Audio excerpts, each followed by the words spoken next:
प्रिय विद्यार्थियों, इस वीडियो लेक्चर में आपका स्वागत है। आज हम स्वामी दयानंद सरस्वती के राजनीतिक चिंतन के बारे में चर्चा करेंगे। स्वामी दयानंद ने एक राजनीतिक चिंतन के रूप में किन्हीं राजनीतिक सिद्धांतों का प्रतिपादन नहीं किया, क्योंकि वे मूल रूप से उनका जो कार्य क्षेत्र था वो धार्मिक तथा समाज सुधारों से संबंधित था। लेकिन उस समय जो देश की राजनीतिक परिस्थितियाँ थी और उस समय भारत पर ब्रिटिश शासन की हुकूमत थी, तो इन परिस्थितियों में जो उन्होंने विचार व्यक्त किए उनसे हमें उनके राजनीतिक विचारों का ज्ञान होता है, जानकारी प्राप्त होती है। वे देशवासियों की राजनीतिक परतंत्रता के प्रति पूर्णतः जागरूक थे और उन्होंने समय समय पर जो भाषण दिए उन भाषणों में हमें उनके राजनीतिक चिंतन के बारे में जानकारी प्राप्त होती है। उनका मूल उद्देश्य ये था कि उन कारणों को दूर किया जाए जिन कारणों की वजह से भारत पराधीन हुआ है। उनका मानना था कि भारत की जो सामाजिक फूट है उस फूट का फ़ायदा उठाकर ही विदेशी आक्रांता भारत में शासन स्थापित करने में सक्षम हुए हैं।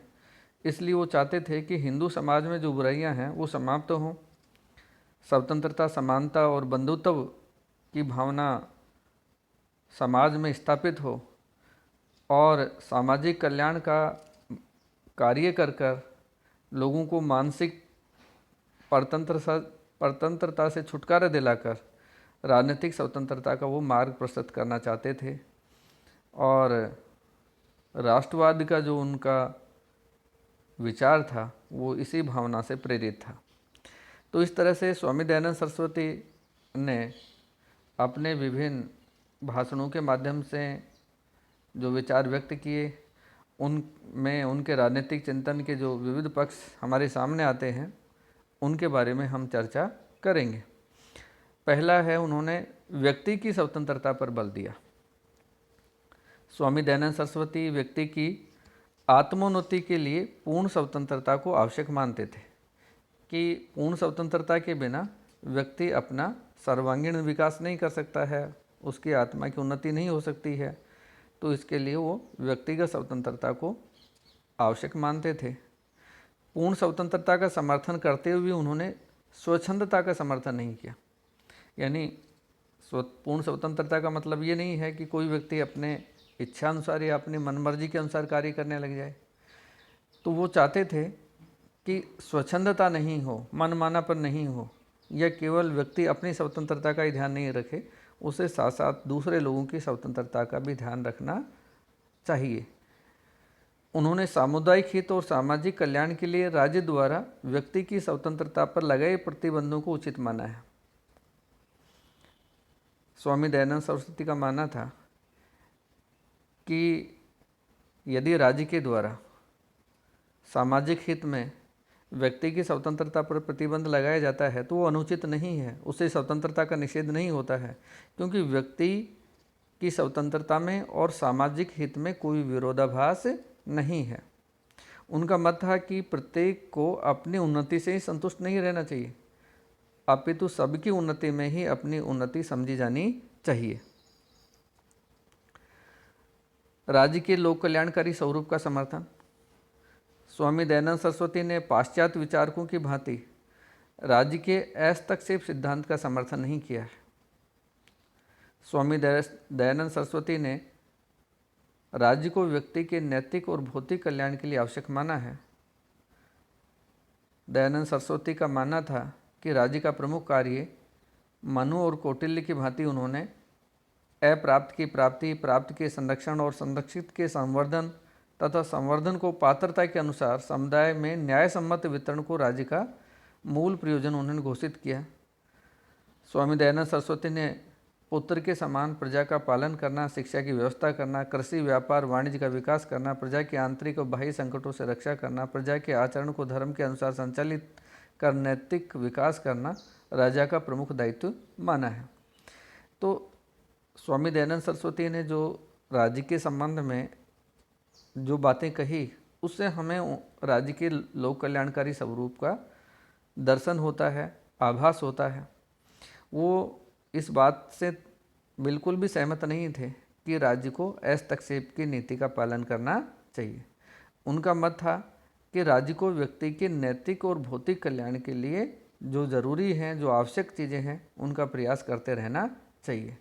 उन्होंने भारतीय चिंतन परंपरा का अनुसरण करते हुए मनु और कौटिल्य ने जो राज्य के कार्य बताए थे, अर्थात अप्राप्त की प्राप्ति, यानी जो हमारे पास मौजूद नहीं है उसको प्राप्त किया जाए, जो हमारे पास विद्यमान है उसका संरक्षण किया जाए और उसका संवर्धन विकास किया जाए। फिर जो संवर्धन है, जो हमारे पास सार्वजनिक कल्याण के जो संसाधन हैं, धन संपदा है, उसको पात्रता के अनुसार समुदाय में न्याय सम्मत वितरण, ये उन्होंने राज्य का मूल प्रयोजन या उद्देश्य घोषित किया था। तो इस तरह से स्वामी दयानंद सरस्वती ये मानते थे कि प्रजा राजा के पुत्र के समान होती है। उसका पालन करना, उसकी शिक्षा की व्यवस्था करना, कृषि व्यापार वाणिज्य का विकास करना और अपनी प्रजा की आंतरिक और बाह्य संकटों से रक्षा करना, ये राजा का प्रमुख उद्देश्य होना चाहिए। राजा के देवत्व सिद्धांत का निषेध। स्वामी दयानंद सरस्वती ने राजा की सर्वोच्च शक्ति के सिद्धांत का निषेध किया है। उन्होंने ये नहीं माना कि राजा सर्वोच्च होता है। स्वामी जी का मानना था कि सारे संसार का राजा परमेश्वर है, यानी संपूर्ण जो सृष्टि का संचालक है, नियंता है, वो परमेश्वर है। समस्त जनता को परमेश्वर की प्रजा मानते हुए उसे ही एकमात्र राजा स्वीकार करना चाहिए कि जो हमारा परमेश्वर है, ईश्वर है, हम सब उनकी ही प्रजा हैं, वही हमारा एकमात्र राजा है। स्वामी दयानंद के अनुसार राज्य की शक्ति किसी एक व्यक्ति में नहीं हो सकती है, अपितु इसके लिए उन्होंने 3 अलग सभाओं की बात कही है और इन 3 अलग अलग सभाओं के उन्होंने नाम रखे हैं, राज्य सभा, विद्या सभा तथा धर्म सभा। स्वामी दयानंद की ये परिकल्पना वर्तमान शासन के 3 अंगों कार्यपालिका, व्यवस्थापिका एवं न्यायपालिका के समतुल्य है। स्वामी दयानंद सरस्वती ने शक्ति पृथक्करण के सिद्धांत का समर्थन किया है। तो उन्होंने ये कहा कि राजा सर्वे सर्वा नहीं होता है, राजा एकमात्र शासन शक्ति का नियंता नहीं है। उसने परमेश्वर की कल्पना कर ईश्वर की कल्पना कर ये कहा है कि राजा की जो सर्वोच्चता का सिद्धांत था, उस सर्वोच्चता के सिद्धांत को उन्होंने नकार दिया है और ये कहा है कि राजा का अस्तित्व इसलिए है कि वो प्रजा के पालन करता है, प्रजा की सुख सुविधाओं का ध्यान रखता है ना। इसके साथ ही उन्होंने शक्ति पृथक्करण सिद्धांत का समर्थन किया और इसके लिए उन्होंने कहा कि राज्य की शक्ति एक राजा में, केवल एक राजा में निहित नहीं हो सकती है। इसलिए उन 3 अलग अलग संस्थाओं की कल्पना की, 3 अलग अलग सभाओं के विचार प्रकट किए और इससे हमें उनके शक्ति पृथक्करण सिद्धांत का आभास होता है।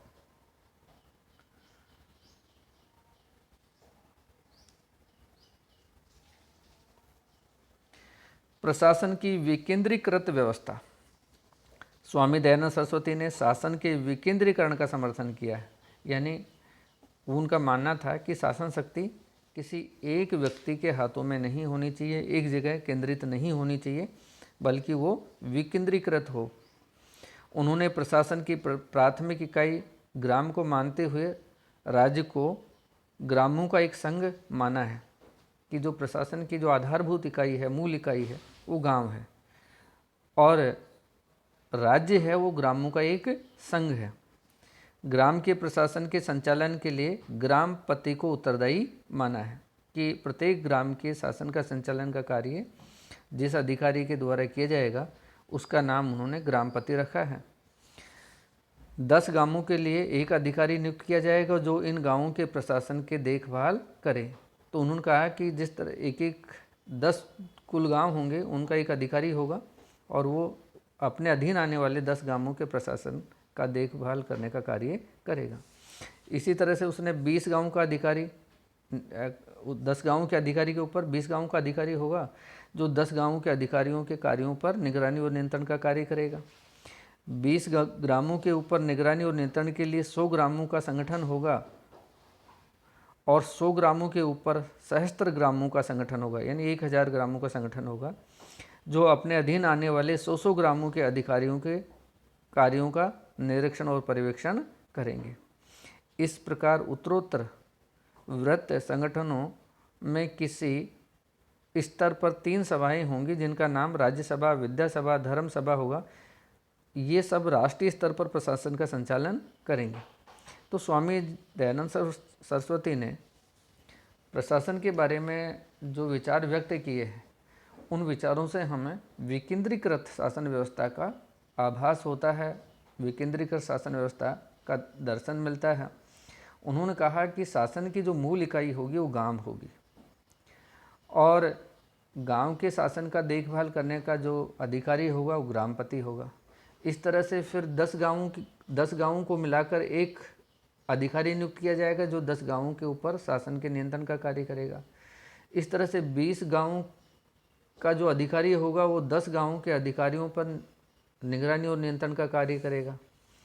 इस तरह से 20 गांवों के ऊपर 100 ग्रामों का अधिकारी होगा, वो 100 गांवों के ऊपर नियंत्रण करेगा और 100 गांवों के ऊपर 1000 ग्रामों का संगठन होगा और वो 100 गांवों के कार्यों पर निगरानी और नियंत्रण का कार्य करेगा। तो इस तरह से प्रशासन का जो स्तर है वो उत्तरोत्तर वृहत संगठन यानी बड़े संगठन के रूप में होगा और राष्ट्रीय स्तर पर 3 सभाएं होंगी, राज्यसभा, विधानसभा और धर्म सभा, जिनके द्वारा प्रशासन के संचालन का कार्य किया जाएगा। विधि का शासन। स्वामी दयानंद सरस्वती ने विधि के शासन का समर्थन किया है। उन्होंने कहा है कि भौतिक शक्ति, प्रबुद्ध विवेक पर आधारित विधि तथा न्याय तीनों मिलकर ही राज्य की संपूर्ण शक्ति को व्यक्त करते हैं। स्वामी दयानंद सरस्वती ने धर्म को राज्य की शक्ति के प्रयोजन का मापदंड माना है। उनका मत था कि राज्य की शक्ति के मूल में धर्म का नैतिक बल और भौतिक शक्ति का संयोग होना चाहिए। स्वामी दयानंद ने राज्य के कर्मचारियों को सलाह दी है कि वे सदैव न्याय, धर्म और विधि के अनुकूल आचरण करें।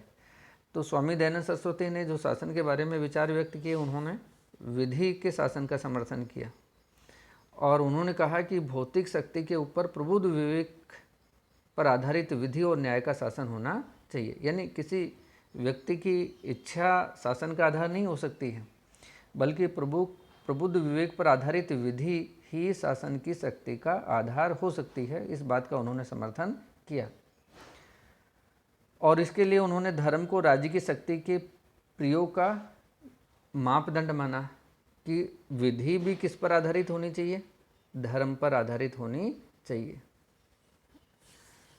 तो इस तरह से उन्होंने विधि के शासन की परिकल्पना की है। सक्षम व संगठित प्रशासनिक व्यवस्था का समर्थन। स्वामी दयानंद सरस्वती ने प्रशासनिक दायित्व की पूर्ति हेतु सक्षम व संगठित प्रशासनिक व्यवस्था पर बल दिया है। उन्होंने राज्य के कार्यों के लिए सुयोग्य अधिकारी व कर्मचारियों की नियुक्ति करने तथा उनके अधिकार एवं दायित्वों को स्पष्ट किए जाने पर बल दिया है। शासन के कार्यों के सुचारू रूप से संचालन के लिए पर्याप्त मात्रा में योग्य एवं कुशल अधिकारियों की नियुक्ति किए जाने को आवश्यक माना है। राजकीय या शासकीय अधिकारियों की योग्यता में ज्ञान, पवित्रता, राज्य की निष्ठा, आलस्य रहित कार्यशैली, साहसी, समस्त विद्याओं के समुचित ज्ञान तथा प्रजा के हितों के प्रति संवेदनशीलता को प्रमुख स्थान दिया है। तो जिस प्रशासनिक व्यवस्था का स्वामी दयानंद सरस्वती ने समर्थन किया है वो कैसी होनी चाहिए, सक्षम और संगठित होनी चाहिए। पहली बात तो ये है कि प्रशासनिक व्यवस्था संगठित भी हो और सुदृढ़ भी हो, सक्षम भी हो। दूसरा है कि इस प्रशासनिक व्यवस्था के लिए योग्य अधिकारी और कर्मचारियों को नियुक्त किया जाना चाहिए। तीसरी बात उन्होंने ये कही है कि अधिकारियों के योग्यताओं में जिन बातों को ध्यान में रखा जाना चाहिए उनमें है ज्ञान, उनमें कितना है, पवित्रता कैसी है, राज्य की निष्ठा उनमें कैसी है और उनकी कार्यशैली कैसी रहनी चाहिए, आलस्य रहित होनी चाहिए, साहसी होने चाहिए और समस्त विद्याओं का उनको ज्ञान होना चाहिए। और सबसे बड़ी महत्वपूर्ण चीज़ है कि प्रजा के हितों के प्रति संवेदनशीलता का भाव होना चाहिए। ऐसे ही लोगों को उस प्रशासनिक व्यवस्था में नियुक्त किया जाना चाहिए जो ये योग्यताएं और क्षमताएं रखते हैं। इसके साथ ही उन्होंने न्याय व दंड पर भी विचार किया। स्वामी दयानंद सरस्वती ने न्याय को राज्य का महत्वपूर्ण दायित्व माना है। स्वामी दयानंद के अनुसार प्रजा की सुरक्षा एवं अपराधियों को दंड देने के लिए राज्य की दंड शक्ति का प्रयोग किया जाना चाहिए। राज्य की न्यायिक शक्ति का प्रयोग धर्म के अनुकूल बिना पक्षपात के किया जाना चाहिए। स्वामी दयानंद सरस्वती ने धर्म सभा को राज्य की सर्वोच्च न्यायिक निकाय माना है। स्वामी दयानंद सरस्वती ने अमर्यादित या मनमाने दंड का समर्थन नहीं किया है। उनका मानना था यदि राजा सोच विचार कर अच्छे ढंग से दंड की व्यवस्था करता है तो राज्य में धर्म अर्थ काम की सिद्धि होती है, परंतु यदि राजा ईर्ष्या द्वेष से प्रेरित होकर दंड शक्ति का प्रयोग करता है तो यह उसकी मृत्यु का कारण बनता है। तो न्याय और दंड के संबंध में स्वामी दयानंद सरस्वती ने जो विचार व्यक्त किए हैं उनमें 2-3 बातें प्रमुख रूप से हैं। तो पहली चीज़ उन्होंने ये किया कि इन शक्तियों का प्रयोग, न्याय और दंड का प्रयोग राजा को बड़े सोच विचार करके और धर्म सम्मत तरीके से करना चाहिए, यानी बिना किसी पक्षपात के धर्म के अनुसार इन न्याय और दंड शक्ति का प्रयोग करना चाहिए। और उन्होंने धर्म सभा को राज्य की सर्वोच्च न्यायिक निकाय माना है और उन्होंने ये कहा है कि राजा को कभी भी मनमाने तरीके से या द्वेष या ईर्ष्यावश या अमर्यादित तरीके से दंड का प्रयोग नहीं करना चाहिए, क्योंकि जो राजा न्याय नैतिकता और धर्म के अनुसार दंड शक्ति का प्रयोग करता है उसके राज्य में धर्म अर्थ और काम की सिद्धि होती है, परंतु यदि राजा ईर्ष्या या द्वेष से प्रेरित होकर दंड शक्ति का दुरुपयोग करता है तो ये उसकी मृत्यु का कारण भी बन जाता है। अंतर्राष्ट्रीयवाद। स्वामी दयानंद सरस्वती राष्ट्रवाद के प्रबल समर्थक होते हुए भी उनका दृष्टिकोण अंतर्राष्ट्रीयवादी था। स्वामी दयानंद हिंदुओं को पतित अवस्था से उठाना चाहते थे, लेकिन उनके हृदय में संपूर्ण विश्व के लिए सद्भावना थी।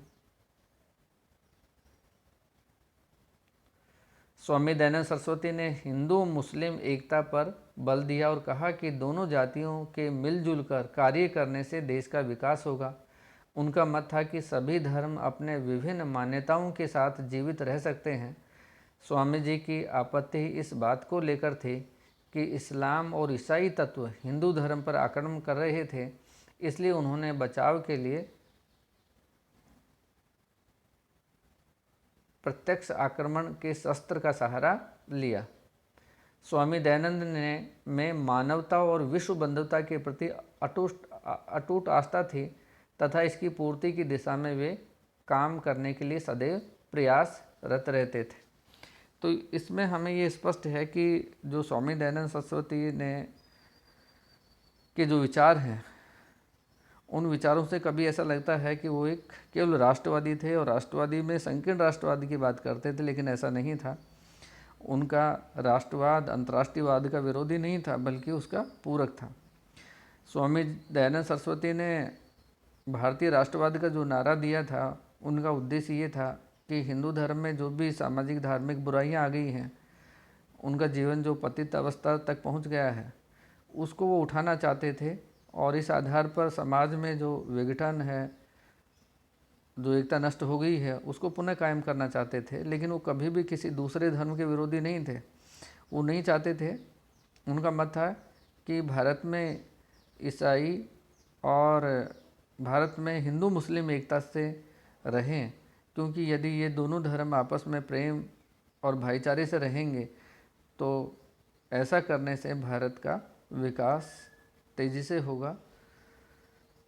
हिंदू उनका जो ईसाई और इस्लाम धर्म के प्रति जो प्रत्याक्रमण था, वो प्रत्याक्रमण इसलिए था कि तत्कालीन जो इस ईसाई तत्व थे, इस्लामी तत्व थे, वो हिंदू धर्म पर आक्रमण कर रहे थे। उन्होंने हिंदू धर्म का बचाव करने के लिए प्रत्याक्रमण किया। तो इस तरह से अंतर्राष्ट्रीयवाद का उन्होंने समर्थन किया है। परराष्ट्र संबंधों की बात करें हम, तो स्वामी दयानंद सरस्वती ने राज्य की एकता और सुरक्षा को सर्वाधिक महत्वपूर्ण माना है।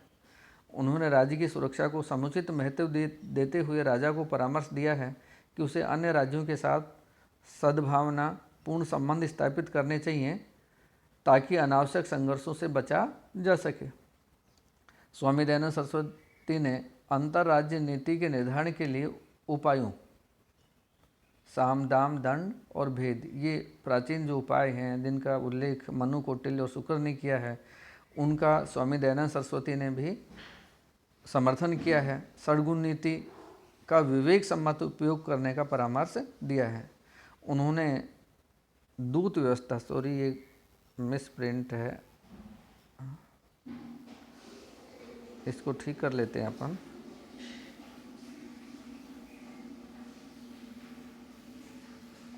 दूत व्यवस्था और गुप्तचर व्यवस्था का संगठन करने का परामर्श दिया ताकि